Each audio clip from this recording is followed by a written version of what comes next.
Hello and welcome to Dyson Demons. I'm Emma and today I'm going to do a review of some new fluorescent airbrush paints that I just got from Huge Miniatures.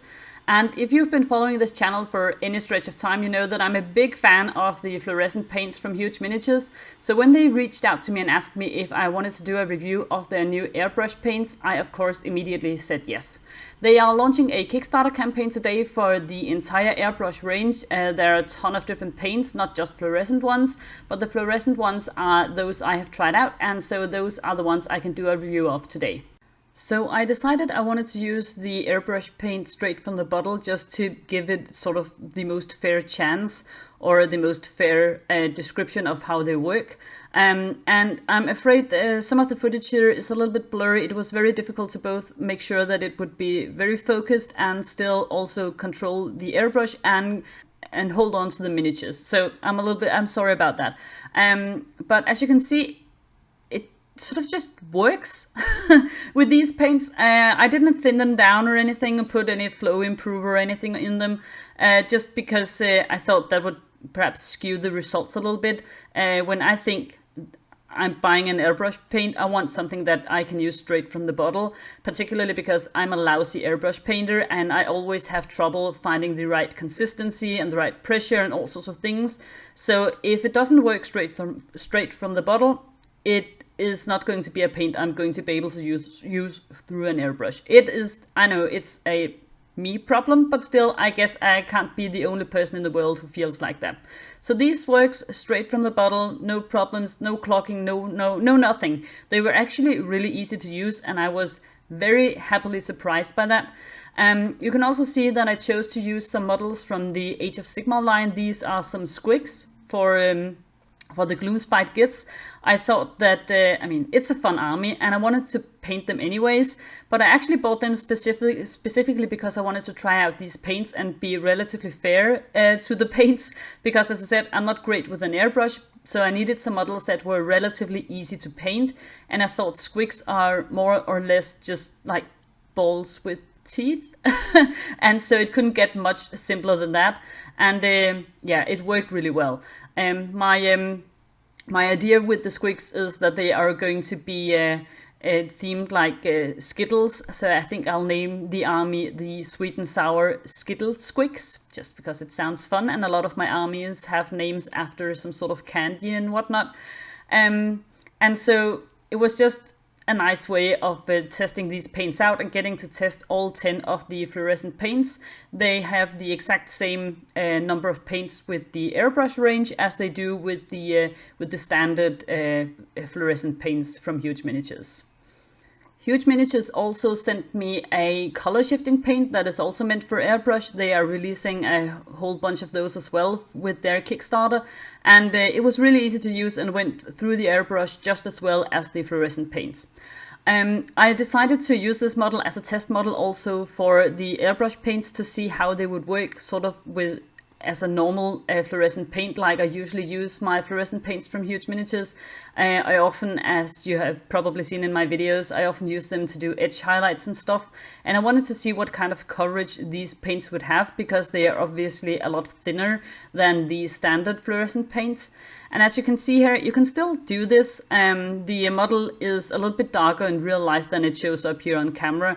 So you can definitely still get coverage with the airbrush paints, even though they are thinner.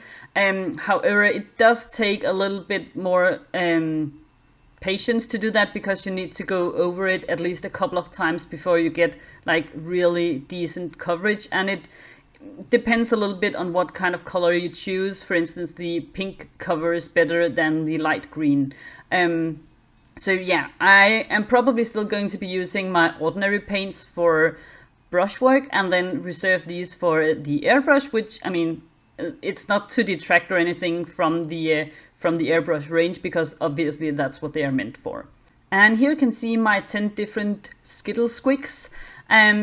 I think they were actually quite fun to paint, just because it was very easy, as I said, to get the paints to flow through the airbrush, which is usually my problem, but that was just completely effortless with these paints, which is a huge bonus for me, because otherwise I would just have dropped it and just refuse to touch them anymore. But that was not the case, and of course it is a lot quicker with an airbrush than with an ordinary brush. So yeah, I'm quite happy with these. I like the fact, of course, that they included all 10 of the fluorescent paints in the airbrush line. And these paints, just like the ordinary fluorescent paints, also, of course, have the benefit of glowing under a UV light, which is, well, not necessary, but very, very fun and very cool.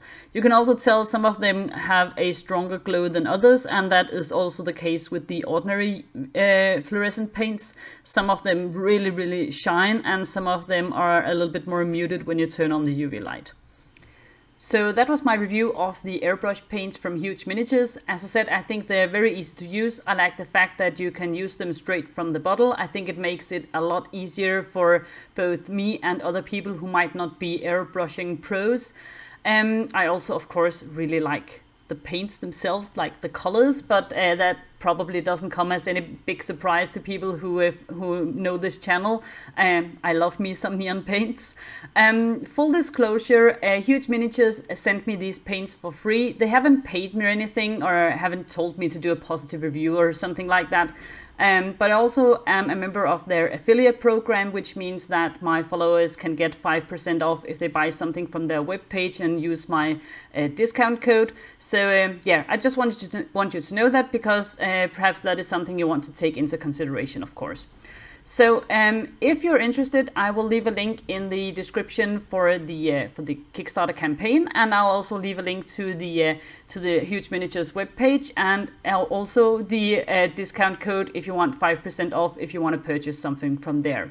So let me know what you think. Are you interested in these? And are you what do you think of the chance to just get a whole bunch of fluorescent paints really easy, really quickly onto a whole bunch of models? I think personally, of course, it sounds great, and I really hope to get the Skittle Squigs up and running relatively quickly. I will try my very best not to add too many details by hand later on, just because I really want to just get them, you know, stampeding across the battlefield relatively quickly. We'll see about that. So anyways, guys, thank you so much for watching, and I'll see you next time. Bye.